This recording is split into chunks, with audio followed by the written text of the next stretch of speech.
itin, magsiawit kayo sa Panginoon, buong sandaigdigan.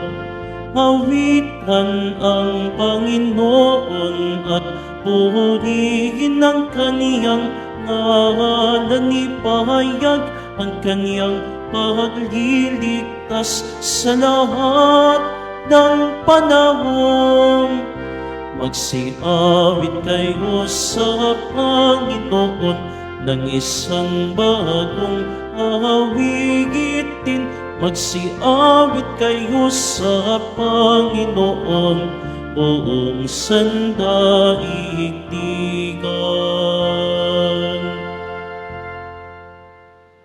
Sa ngala ng Ama at ng Anak at ng Espiritu Santo, Amen. sumainyo ang Panginoon. At sumaiyo rin. Mga kapatid, naminin natin ang ating mga kasalanan upang tayo'y maging marapat gumanap sa banal na pagdiriwang. Tayo pong lahat, inaamin ko sa makapangyarihang Diyos At sa inyo, mga kapatid, na lubha akong nagkasala sa isip, sa salita, sa gawa, at sa aking pagkukulang. Kaya isinasamo ko sa mahal na Birheng Maria, sa lahat ng mga anghel at mga banal, at sa inyo, mga kapatid, na ako'y ipanalangin sa Panginoong ating Diyos. Kaawaan tayo ng makapangyarihang Diyos, patawarin tayo sa ating mga kasalanan at patnubayan tayo sa buhay na walang hanggan. Amen. Panginoon, kaawaan mo kami. Panginoon, kaawaan mo kami. Kristo, kaawaan mo kami. Kristo, kaawaan mo kami. Panginoon, kaawaan mo kami. Panginoon, kaawaan mo kami. Ginugunitan natin ngayon sina San Pedro Bautista, San Pablo Miki at mga kasama, mga martir. Manalangin tayo. Ama naming makapangyarihan, ikaw ang pinagmula ng matapat na paninindigan ng mga banal. Ang mga martir na sina San Pedro Bautista, San Pablo Miki at mga kasama ay minarapat mong tawagin upang mabuhay sa iyong piling, matapos danasin ang krus ng pagtitiis sa kamay ng mga taga-usig. Bunga ng kanilang pagdalangin para sa amin, mapangatawanan nawa namin hanggang kamatayan ang pananampalatayang aming pinanghahawakan sa pamamagitan ni Hesukristo, kasama ng Espiritu Santo, magpa sa walang hanggan. Amen. Magsiupo muna ang lahat. Pagbasa mula sa sulat sa mga Hebreo. Mga kapatid, hindi kayo lumapit gaya ng paglapit ng mga Israelita sa isang bundok na nakikita sa bundok ng Sinai na may nagliliyab na apoy, balot ng pusikit na kadiliman, may malakas na hangin, may tunog ng trumpeta at tinig na nagsasalita. Nang ang tinig na ito'y marinig ng mga tao, isinamo nilang tumigil iyon ng pagsasalita sa kanila. Talagang nakakikilabot ang kanilang natatanaw, kaya't pati si Moises ay nagsabi ng ganito, "Nanginginig ako sa takot. Ang nilapitan ninyo'y ang bundok ng Sion at ang lungsod ng Diyos na buhay, ang Jerusalem ng langit, na kinaroroonan ng di mabilang na anghel. Lumapit kayo sa masayang pagkakatipon ng mga ibinilang na panganay na nakatala sa langit. Lumapit kayo sa Diyos na hukom ng lahat at sa mga espiritu ng mga taong banal na naroon na sa dakong inilaan sa kanila ng Diyos. Lumapit kayo kay Jesus, ang tagapamagitan ng bagong tipan at sa dugong nabubo na ang isinisigaw ay kaiba sa isinisigaw ng dugo ni Abel." Ang salita ng Diyos. Salamat sa Diyos. Awa mo'y nagunita ko sa loob ng iyong templo. Awa mo'y nagunita ko sa loob ng iyong templo. Dakila ang poon dapat papurihan sa lungsod ng Diyos, bundok niyang banal. Ang bundok ng Sion, tahanan ng Diyos. ay dakong mataas na nakalulugod. Awa mo'y nagunita ko sa loob ng iyong templo. Bundok sa hilaga nagalak ang dulot sa lahat ng bansa nitong sangsinukob. Sa piling ng Diyos ligtas ang sinuman sa loob ng muog ng banal na bayan. Awa mo'y nagunita ko sa loob ng iyong templo. Sa banal na lungsod ay aming namasid, ang kanyang ginawa na aming narinig. Ang Panginoong Diyos makapangyarihan, siyang mag-iingat sa lungsod na banal, iingatan niya magpakailanman.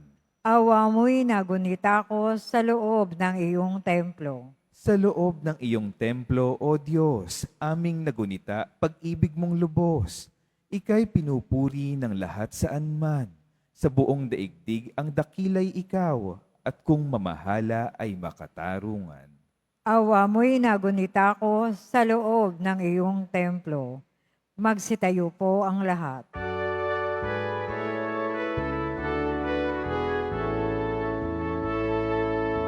Alleluia, Alleluia,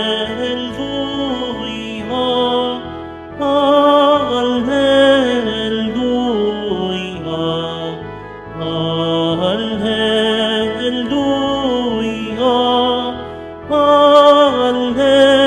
Alleluia. Ang Diyos ay maghalina, talikdan ang tanang sala, manalig sa balita niya. Alleluia, Alleluia, Alleluia,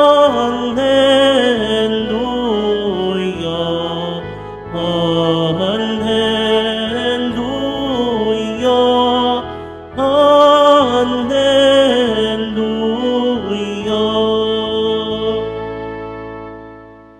Sumainyo ang Panginoon. At sumayo rin. Ang mabuting balita ng Panginoon ayon kay San Marcos. Papuri sa iyo, Panginoon. Noong panahong iyon, tinawag ni Jesus ang 12 at sinugong dala-dalawa. Binigyan niya sila ng kapangyarihang magpalayas ng masasamang espiritu at pinagbilinan. Sa inyong paglalakbay, huwag kayong magdala ng anuman maliban sa tungkod, ni pagkain, balutan, salapi sa inyong lukbutan o bihisan, ay huwag kayong magdala. Ngunit magsuot kayo ng panyapak. Sinabi rin niya sa kanila, at sa alinmang tahanang inyong tuluyan, manatili kayo roon hanggang sa pag-alis ninyo sa bayang iyon. Kung ayaw kayong tanggapin o pakinggan sa isang dako, umalis kayo roon at ipagpag ninyo ang alikabok ng inyong mga paa bilang babala sa mga taga roon. Kaya't humayo ang 12 at nangaral sa mga tao na pagsisihan nila at talikdan ang kanilang mga kasalanan. Pinalayas nila ang maraming demonyo sa mga inaalihan nito. Pinahira nila ng langis at pinagaling ang maraming may sakit. Mga kapatid, ang mabuting balita ng Panginoon. Pinupuri ka namin, Panginoong Hesukristo. Magsiupo muna ang lahat. Magandang umaga po sa lahat. Pag-usapan natin ang Ebanghelyo kung saan ito ang unang salya ni Jesus ng pagpapadala ng kaniyang mga alagad. Kung inyong mapansin ay dala-dalawa, 2 by 2s or by 2s na tinatawag. Dahil ayon sa kanilang kultura, lalo na nung panahon ni Moses o sa kasuguan o doon sa aral ni Moses, ang bawat isa na pinapadala, misyonero, ay dalawa. dahil ang isa ay magiging witness doon sa bagay na ginawa ng isa. So hindi pwedeng magsinungaling ang isa dahil mayroon siyang kasamang magpapatotoo kung saan at ano ang mangyayari sa isang karanasan o event ng kanilang buhay. Kaya ito rin ang ginawa ni Jesus sa kanila. Nung unang panahon pa, uso na o tinatanggap na ang sistema o ang sitwasyon o relasyon ng Panginoon at alipin. Noon pa lang yun, tinatanggap na. Kumbaga sa ating panahon, hindi ka pwedeng ipadala nang hindi ka nag-aaral. Nag-aaral yung nalalaman o natututunan. You cannot be a manager or supervisor kapag hindi mo pinagdaanan ang maging isang ordinaryong manggagawa. Swerte na lang siguro yung iba na diretsyong manager o supervisor o boss ng isang kumpanya. Pero ordinarily, lahat tayo'y dumadaan sa training na tinatawag. Yung training of life. Yun bang matutunan mo ang tunay na diwa ng pagsunod upang ikaw naman ay susundin sa mga susunod na panahon. Kung hindi mo kayang sumunod, hindi ka pwedeng maging leader. Kung hindi mo kayang magpakumbaba, hindi ka pwedeng itaas kailanman. Ang Ebanghelyo ay pagtuturo ng dependence on God. Na wala tayong ibang hahawakan, sasandalan at aasahan kung hindi ang Diyos. Kaya pinagbawalan silang magdala ng mga lukbutan, ng mga purse, o kung ano-ano pang pwedeng makabigat sa kanilang paglalakbay. Ito ay pagpapakita o pagbibigay sa kanila ng inspirasyon na wala kayong dapat asahan kung hindi ang Diyos. Na sa katunayan, ito naman ang katotohanan sa buhay. Alam nyo ba na mayroong isang relihiyon na may mahalaga lang silang isang bagay na daladala? Ano yun? Maliit na carpet. Ito yung daladala nila. Dahil every time na sila'y nagdarasal, sila ay nandoon nakaharap sa east. At doon nila inilalatag yung kanilang carpet at nagdarasal. Bakit lagi sila sa east nakaharap? Kasi anytime ay pwede silang tawaging bumalik sa kanilang tahanan. Ang tinatawag na diaspora Jew, yung mga kalat-kalat na mga Hudyo, ay ganito ang kanilang mindset. Na kahit saan sila pumunta, ay tatawagin sila muli bumalik sa kanilang tahanang Israel. Ang Ebanghelyo ay inspirasyon para sa ating lahat. Na tayo rin ay tatawagin ng Diyos upang ipadala at ipakita sa lahat ang kaniyang walang hanggang awang pag-ibig at pagliligtas. Tayo rin ay pinapadala. Kaya lamang sa ating paglakad, tayo'y nabibigatan sa paglalakbay patungo sa kaniyang tahanan dahil marami tayong daladala. Nahihirapan tayong maglakbay dahil punong-puno ng pabigat ang ating mga sarili, kaya tayo'y nahihirapang umusad at sumalya sa biyaya ng Diyos. Ano yung mga pabigat? Siguro, pwedeng material things. Siguro, pwedeng emotional baggages. O pwede ring psychological disturbances. Ang lahat ng ito ay nagiging pabigat sa tao sa kaniyang paglalakbay.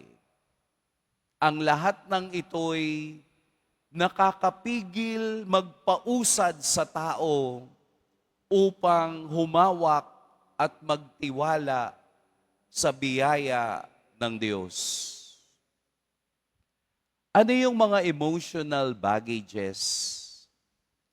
Anger o galit ay nakapagpapabigat sa paglalakbay ng tao. Baka meron pang 10 taon nang nangyari. Naka-move on na ang panahon. Nagbabago na ang sistema ng lipunan. Pero yung galit mo nananatili pa rin at nakaugat ng mahigpit sa puso mong nahihirapan. Ang galit ay isa sa nagpapabagal ng ating pag-unawa sa kapangyarihan ng Diyos. Marami pa ring hindi nakaka-move on sa mga bagay na hindi kayang pigilan ng tao. Ano yun? Kamatayan. Yun bang namatay na mahal sa buhay? Masaya na yun eh. Ikaw na lang ang malungkot. Ikaw na lang ang nagdurusa. Pero yung taong namatay, Diyos na ang bahala doon at wala na tayong magagawa. Nagbago na ang panahon. Tumakbo na ang matagal na panahon. Kailangan na nating mag-move on upang tayo'y makagalaw at makapaglakbay. Tanggalin natin yung nagpapabigat ng ating paglalakbay. Mga material things, mga bagay na hindi naman talaga kailangan. Sa inyong mga aparador, baka meron pa kayo doong tinatawag na mga sentimental value. Ang hilig ng Pinoy dyan. Huwag mong itapon yan kasi may sentimental value. Pero minsan yung mga sentimental value, nakakapigil ka mag-move on sa mga bagay na hindi kailangan. Yung pantalon mo nung dalaga ka pa, itinatago mo. Kasi ang bewang mo, 24. 38 ka na ngayon, hindi na yun babalik. Itapon nyo na or ipamigay nyo na sa 24 ang bewang at maka-move on ka na kaya ka naging 38 dahil malusog ka na. Ito yung mga bagay na nagpapapigil sa atin. Kahit na yung mga sira-sirang bangko sa bahay, sira-sirang kawali at kaldero, itinatago pa dahil may sentimental value. Pero hindi eh. Mas malamang na kaya ka hindi makapagpanibago sa buhay dahil mas gusto mo ang mabuhay sa nakaraan. Pero si Jesus sa Ebanghelyo ay nagbilin sa kanila na paglalakbay ninyo ay wala kayong dadalhin upang ang Diyos ang ating maging sandigan. Hayaan po natin na ang Diyos ang maging sandigan natin sa buhay. Sa ating paglalakbay, magtitiwala tayo sa Diyos na sa oras ng ating kakulangan, ang Diyos ang magpupuno nito at palaging magbibigay ng biyaya dahil ang pinakikinggan natin ay ang kaniyang utos at ang kaniyang gawa.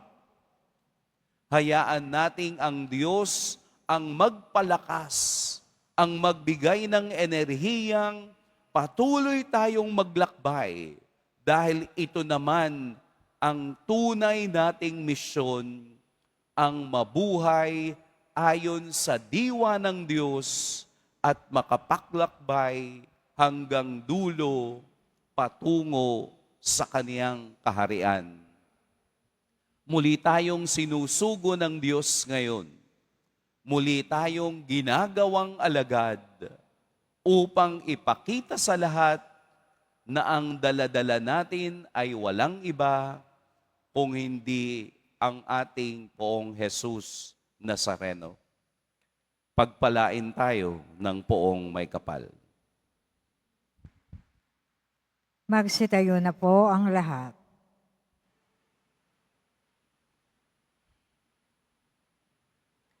Minamahal kong mga kapatid, inaanyayahan tayo ng Diyos Ama upang maging mga lingkod niya sa pagpapalaganap ng mabuting balita ng kaligtasan. Manalangin tayo para sa biyaya ng ating maunawaan ang dignidad ng ating misyon at para sa kailangang lakas upang maisagawa ito. Samahan mo ang iyong mga sinugo, O Panginoon. Samahan mo ang iyong mga isinugo, O Panginoon. Ang naglalakbay na simbahan, naway higit na humikayat ng mga tao upang magbagong buhay sa pamamagitan ng pagiging saksi kay Hesukristo sa kanilang salita at gawa. Manalangin tayo. Samahan mo ang iyong mga isinugo, O Panginoon. Ang mga misyonero na nagpupunyagi sa ibang bansa, naway biyayaan ng Diyos ng mayamang ani. Manalangin tayo. Samahan mo ang iyong mga isinugo, O Panginoon. Ang mga magulang, naway patuloy na magsumikap na ibahagi ang pananampalataya sa kanilang mga anak. Manalangin tayo. Samahan mo ang iyong mga isinugo, O Panginoon. Sa mga taong nabibigatan sa mga kasawian sa buhay, naway maipakita nating lahat ang ating pag-aaruga, pakikiisa, pag-ibig at pangunawa.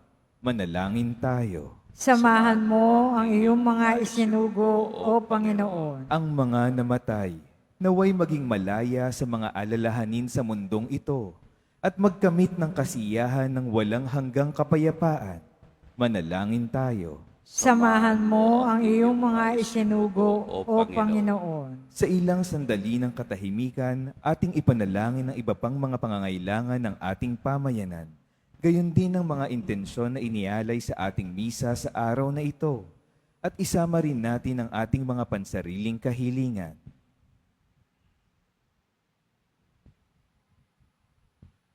Manalangin tayo.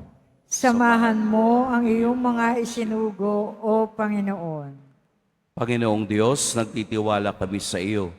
Pinili mo kami sa pamamagitan ni Kristo upang ipahayag ang pag-ibig na iyong ipinakita sa amin. Gawin mo kaming tapat na mensahe ng Ebanghelyo.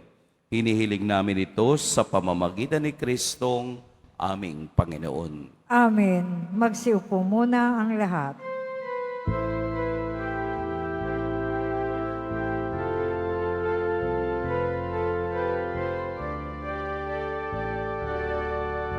Ang marihang doon sa'yo, Panginoon, ay tinapay at alak mula sa aming kamay. Sa iyong kabutihan, aming iaalay ang tinapay at alak sa gisag ng aming buhay.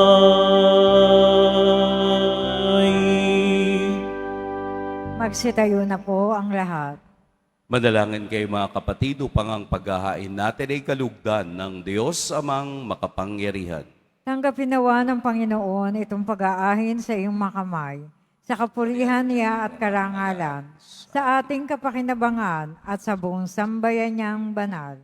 Ama naming lumikha, tanggapin mo ang mga alay na aming inihahain, ngayong ginugurita namin ang mga banal na martir, at ipagkaloob mong aming sambahin ang ngalan mo ng may katatagan sa pamamagitan ni Hesukristo, kasama ng Espiritu Santo, magpa sa walang hanggan.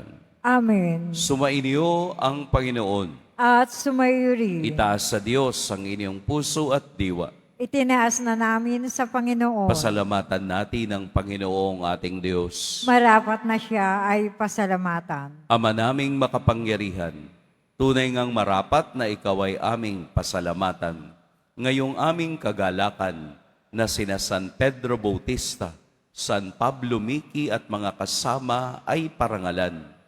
Sila'y kapanalig naming may paninindigan na ikaw ay ipahayag kahit sila'y mamatay, sapagkat minarapat mong kanilang matularan ang iyong anak na naghain ng sariling buhay.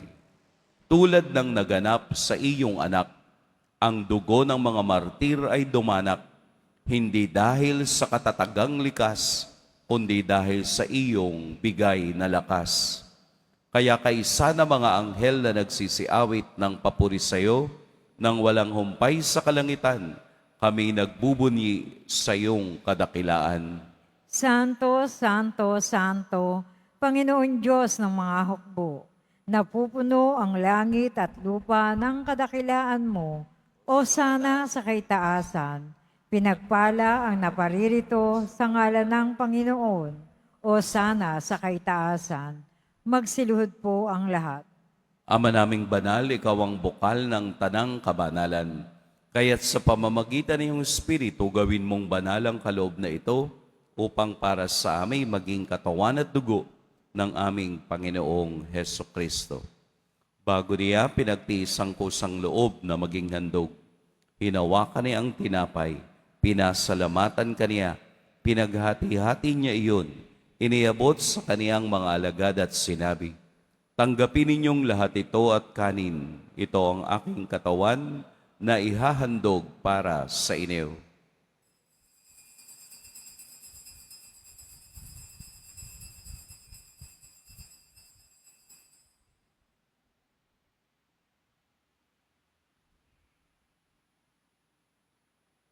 Gayun din naman, noong matapos ang hapunan, hinawakan niya ang kalis. Muli kaniyang pinasalamatan, inebot niya ang kalis sa kaniyang mga alagad at sinabi, tanggapin ninyong lahat ito at inumin, ito ang kalis ng aking dugo. Nang bago at walang hanggang tipan, ang aking dugo na ibubuhos para sa inyo at para sa lahat, sa ikapagpapatawad ng mga kasalanan, gawin ninyo ito sa pag-alala sa akin.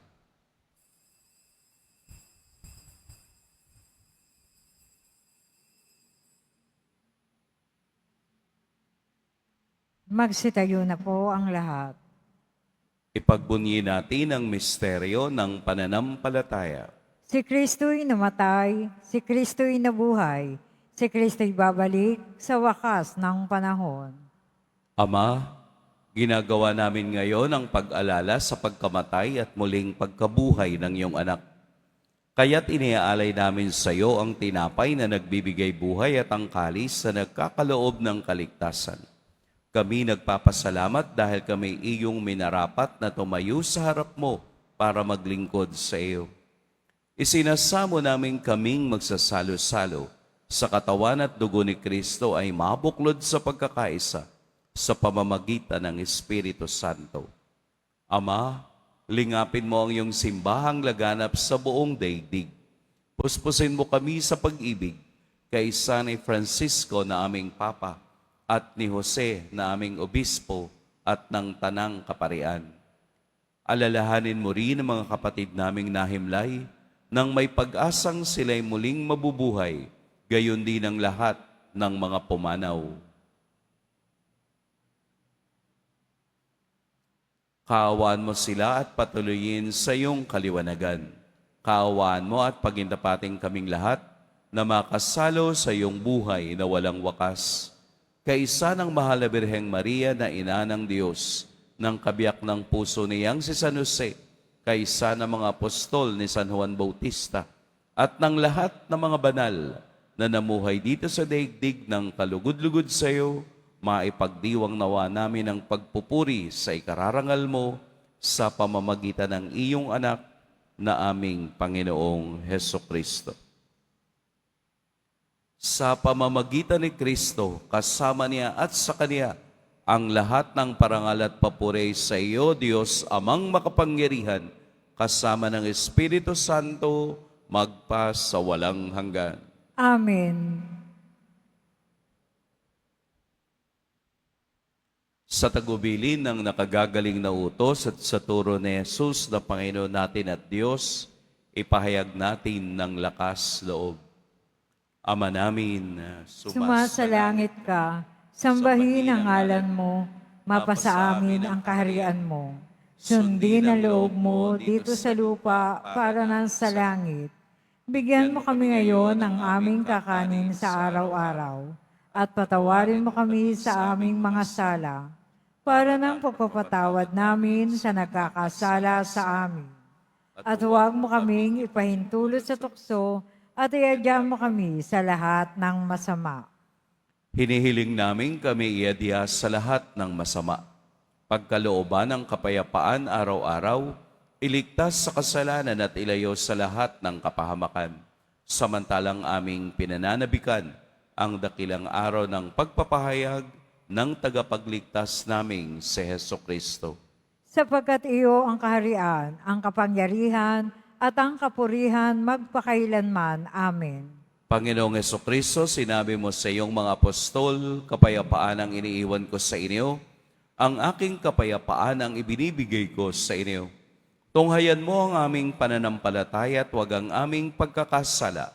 Pagkalooban mo kami ng kapayapaan at pagkakaisa ayon sa iyong kalooban, kasama ng Espiritu Santo, magpa sa walang hanggan. Amen. Ang kapayapaan ng Panginoon naway laging sumainiyong lahat. At sumayo rin. Magbigayan kayo ng kapayapaan sa isa't isa. Kordero ng Diyos na nag-aalis ng mga kasalanan ng sanlibutan, maawa ka sa amin. Kordero ng Diyos na nag-aalis ng mga kasalanan ng sanlibutan, maawa ka sa amin. Kordero ng Diyos na nag-aalis ng mga kasalanan ng sanlibutan, ipagkaloob mo sa amin ang kapayapaan. Magsiluhod po ang lahat. Narito si Jesus ang patuloy na nagsusugo sa atin sa araw-araw. Ito ang kordero ng Diyos. Ito ang nag-aalis sa mga kasalanan ng sanlibutan. Mapapalad ang inaanyayahan sa kaniyang piging. Panginoon, hindi ako karapat-dapat na magpatuloy sa iyo, ngunit sa isang salita mo lamang ay gagaling na ako.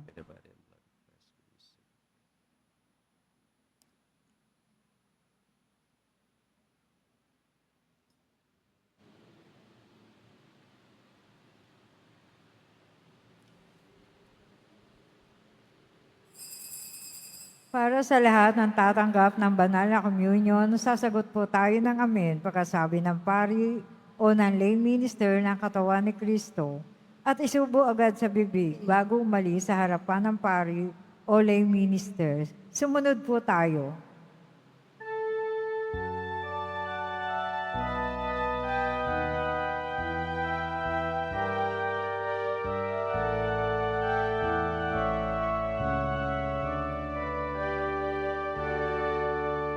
Ang atas ko sa inyo, mga kaibigan ko, ay magmahalan kayo tulad ng pagmamahal ko sa inyo. May hihigit pagkaihandang hina sa pag-ibig na laang ialay ang buhay alang-alang sa kaibigan. Kayo nga'y kaibigan ko, kung matutupad ninyo ang inihatas ko.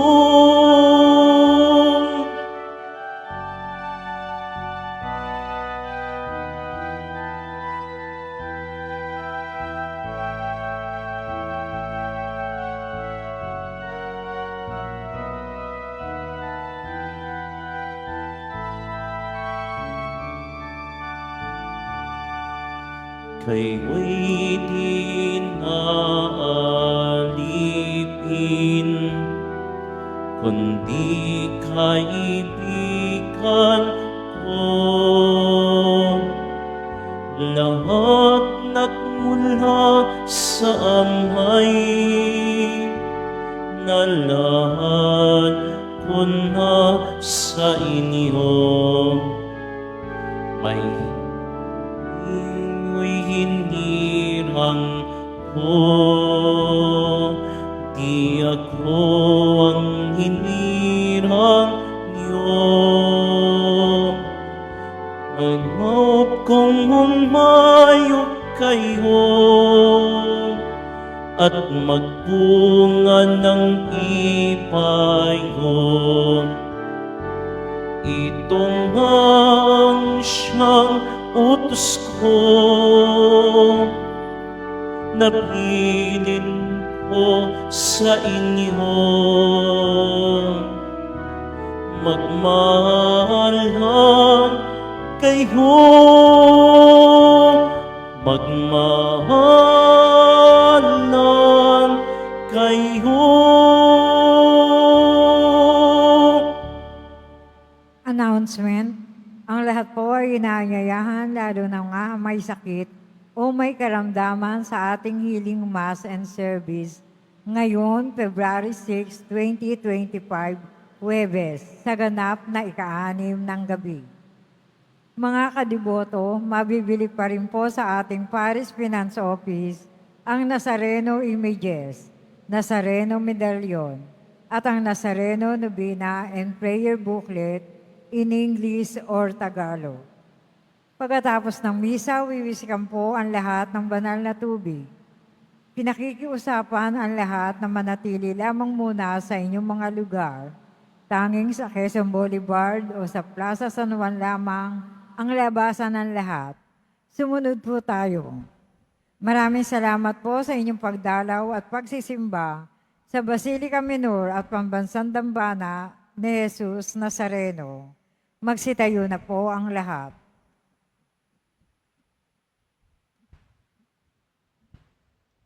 Manalangin tayo.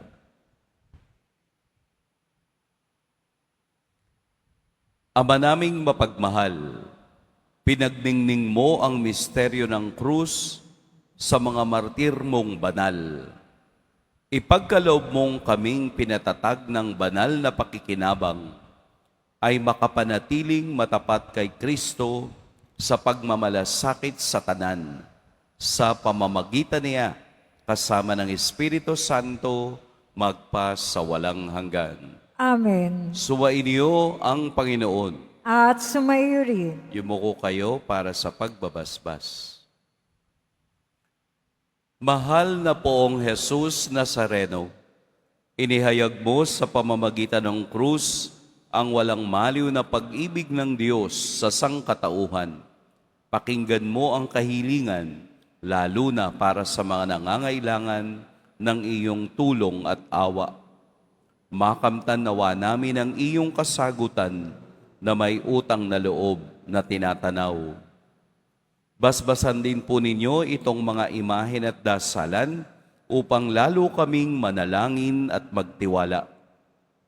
Sa pamamagitan ng bendisyon na ito, naway lalo kaming maging mapaglingkod masunuri na tapat sa iyo na aming malwalhating Panginoon, magpa sa walang hanggan. Amen. At pagpalain kayo ng makapangyarihan at mapagmahal na Diyos, ang Ama at Anak at Espiritu Santo. Amen. Humayo kayong taglayang kapayapaan ng Poong Jesus Nazareno. Salamat sa Diyos.